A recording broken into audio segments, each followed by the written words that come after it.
Your opinions about the world in which you live cause you to practice a vibration that equals your point of attraction. So what that does, and it's sort of an interesting thing to watch it happen, is you just keep supporting your own beliefs because law of attraction backs that up every time. If you believe that you are being treated unjustly and you keep that vibration active within you, those that match that belief in you will flock to you like moths to a flame. And you will announce to the world, this is an unjust world, or I am a victim because look at this train of stuff that is coming to me.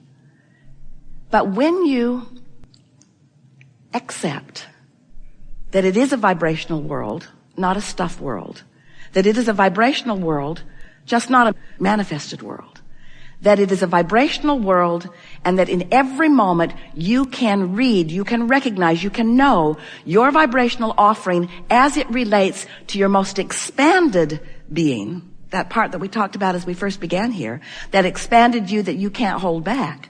When you start caring about alignment with that, rather than that. I care about how I feel, period. I care about how I feel, which means I'm going to choose the thought that most replicates the thought that the source within me is thinking about the thing that I'm thinking about in the moment that I'm thinking about it. You get that?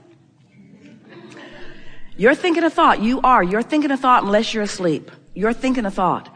Your mind is active, your point of attraction is active, and you have the option of moving your point of attraction closer to all that you are and all that you want, or further from all that you are and all that you want. You have that option in every moment, but you don't exercise it because you're observing rather than sensing vibration most of the time. So for most of you, we love you so much, you don't really start thinking about something until you have a manifestation that you don't like, and then you know what you think about? The manifestation you don't like. It's hard for you to think about the flip side of something that you don't like. Years ago, we introduced the idea of pivoting. Pivoting, which means the other end of the vibrational stick. When you know what you don't want, you know what you do want. But the question is, when you know what you don't want, are you actively involved in the vibration of what you don't want? Or are you actively involved in the vibration of what you do want? So when you know what you don't want, if you don't have enough money, what do you find yourself talking about mostly? Plenty of money? Not usually. You could, and it would be just as easy. If you're sick, what do you find yourself talking mostly about? Oh, my head hurts. You're mostly talking about what is. And that really is what we want to stir up a little bit in this conversation that we're having here today. Do you want to talk about what is? If what is great, yes, yes, yes. Lists of positive aspects could not be a more valuable process for you. Rampages of appreciation, there's no tool that will serve you more. There is nothing better for you than to talk, focus. Feel about the things in your world that are the way you want them to be. But those things that you identify as not the way you want them to be right now, you want to get off of them. Jerry used to tell a story, and Esther loved it because it was so explicit and made so much sense. She could see it right away. And when she held it in her consciousness, it served her. He said, sit in front of a fireplace. He lived in Arkansas at the time that he discovered this analogy. And there's a chinkapin log on the fire. Esther had never known what one of those was. She's still not sure she's ever seen one, but apparently when they are on fire, they pop a lot. So they are shooting sparks off at whoever is nearby. And he said, so you're sitting there with your beautiful new cashmere sweater, and a spark comes right to you, and he says, if you in that moment just flick it off, nothing happens to your beautiful sweater. But if you're distracted and don't notice, and you allow it to linger, then there is a bigger impact on your sweater.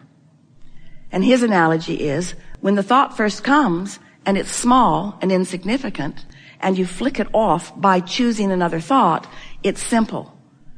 But if you allow it to smolder, if you allow it to grow, if you engage in conversations with others about it, if you write it in your diary, if you blog about it, if you write home about it, if you call that friend who always wants to know what's going on, and you tell them what's going on. In other words, are you ready to let go of more of what is on your way to where you're going? When you're driving down the highway, and it's a beautiful day out there, and you have this magnificent windshield, you just washed it, the day is bright, you're looking out ahead, or do you have your windshield installed in your floorboards? Or do you spend all of your time looking in your rearview mirror? The analogy is silly in that regard because you know what would happen if you were just looking down at the road while you were going. If you were just looking at what is, you wouldn't get very far down the road. If you're looking in your rearview mirror, you wouldn't get very far down the road either, would you? And it seems to most people like, oh yeah, blah, blah, blah, blah, blah, blah, blah. But this is the work.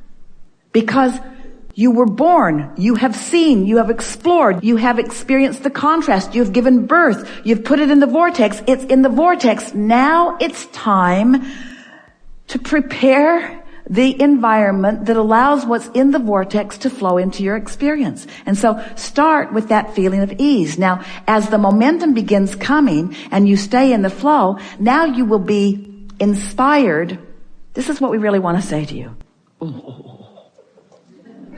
If you can find that place of chilling that allows the stuff to start moving from the vortex into your grid, as it moves, the specific focus will be part of the process. In other words, you will be inspired to the specifics that allow the momentum to continue. It's like when you jump out of an airplane, you don't have to worry about keeping your speed up.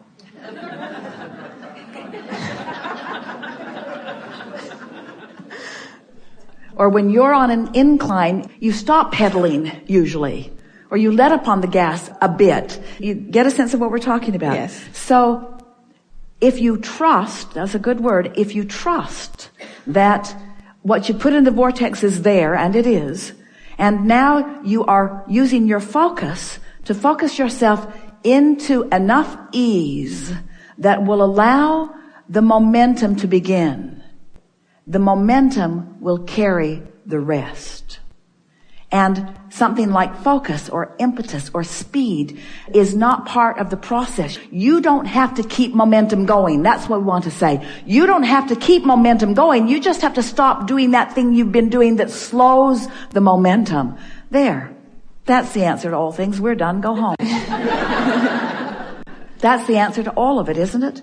Just stop doing that thing you're doing. So that's why you want to just go as general as you can be. And the focus will be part of the natural momentum. It'll get clearer and funner and fuller and faster and more specific. So your grid from your source is general in nature. It's love, it's sureness, it's certainty, it's well-being, and it's strong, powerful. So here it is, and see it as sort of like a shaft of light coming up from your feet. That might be a good way to picture it. This energy stream, this core grid. And let's say that you're unhappy about something, so your grid isn't clicking in. In fact, it's bouncing off.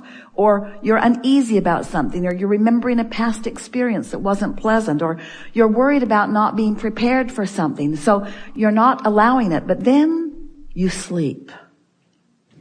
And when you sleep, you stop offering a vibration.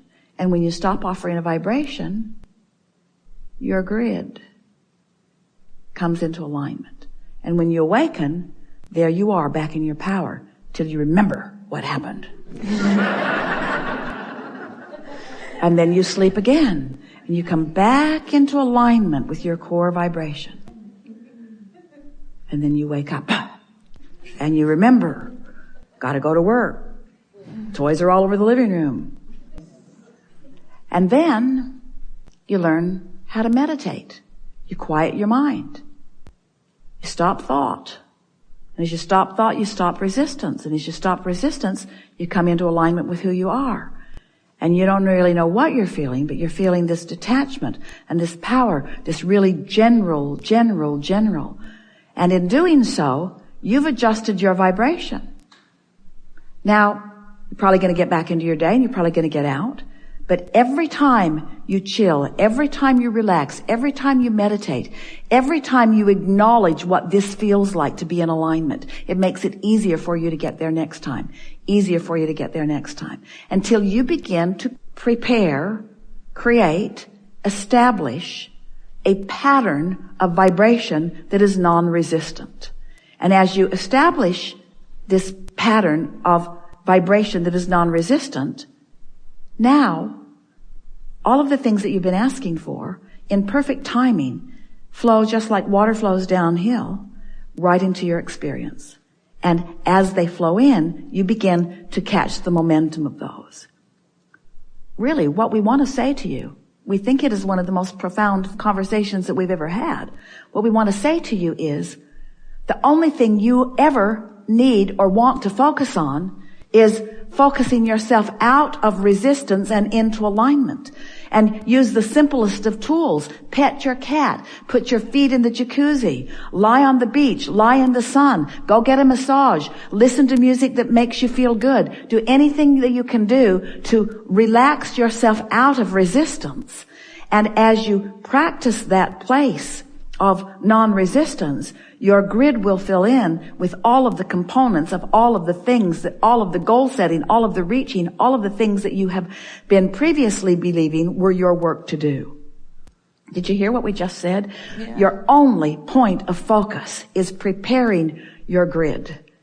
And the filling of the vortex into the grid will be all of the specifics and all of the wonderful things. People will come, you'll have conversations, you'll become animated, you'll all want to talk at the same time. The ideas will keep flowing, it just gets better and better. Your energy gets higher, you recognize your power, you come to understand your true knowing, you begin to feel the fullness of who you are, you get tuned in, tapped in, turned on, you begin to recognize the beauty in others. In your alignment, you feel happy about where you are. You see the beauty wherever you are looking because in your alignment you are not able to see otherwise. Your words come out of your mouth at the perfect time and others are uplifted by the things that you say. In other words, really friends, it all takes care of itself. All of this goodness and all of this advantage and all of this wholeness and all of this help that you're wanting to offer to others becomes just second nature. It happens to you because you did the only thing that mattered. Jesus said, the meek shall inherit the earth. And that's what he's talking about. The aligned, the non-resistant, the non-agitated, those who are allowing the natural well-being that they were born with to be the basis of their experience. And then the specifics that you've carved out begin to flow in. We told you this story of creation in a lot of different ways. And we said to you that you were source energy before you came into this physical body, and that larger part of you still is. And here you are in this magnificent body, exploring the variety for the purpose of stimulating you and us, you and source, to a new idea of what could be an improvement beyond what is out here on this leading edge. And so you have relationships and associations and experiences that cause you to ask for things that you have not experienced, and in many cases that no one has experienced. In other words, you're asking, you're taking thought beyond that which it has been before. And that thought is preceding you in vibrational form, and the source within you is recognizing that as the new thought and is holding true to the vibrational nature of that new thought, knowing that it won't just be a thought unrealized, that it will be a vibration that is realized in full manifestational form in time. But right now, it is a vibration that exists that Source is reveling in. And then as you, since you've already done the work, you came, you sifted, you sorted, you knew what you didn't want, you knew what you did want. Now, rather than turning to the specifics of what you're asking for, you stand in reverence to the perfection of who you are, in appreciation to the earth that you live on and the people who surround you. You look for reasons to love, and you find reasons to praise and appreciate. And you be as specific as you are able to be, but the bottom line is you want to feel good, and you want to feel good so much that you withdraw your attention immediately from anything that doesn't feel good. And as you find what does feel good, then that beam of light comes up from the core of that which you are, shines through you, and gives you a leverage.